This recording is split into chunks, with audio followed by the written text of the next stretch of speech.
South African youth needs to hear this. I once read this quote by Friedrich Nietzsche when he said, when you stare or when you gaze into the abyss long enough, the abyss gazes back at you.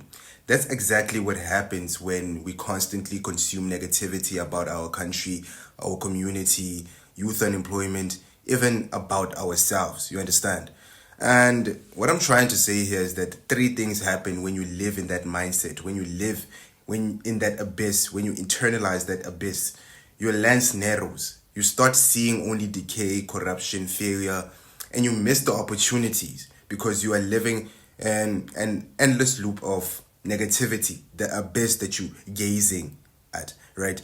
You internalize hopelessness. The negativity moves from out here to in here. You understand? You spread it. You spread it. Even if your intention is to wake up people, you end up reinforcing despair, right? You end up reinforcing despair.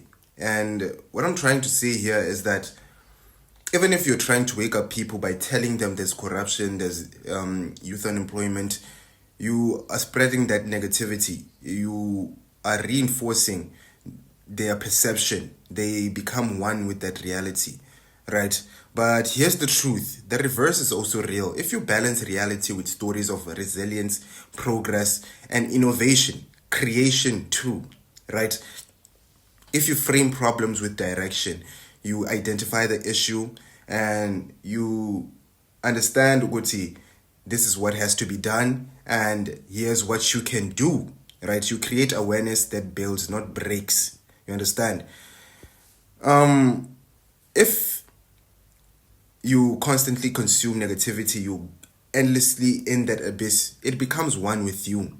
It's like your mental diet. You understand?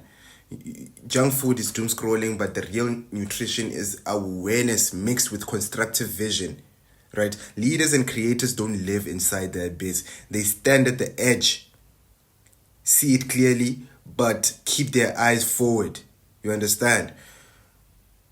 What I'm trying to say here is that we should not focus only on the rot in our country because it will become part of our perception and we won't be able to see opportunities that are still there in our lives. I hope you heard me. Always.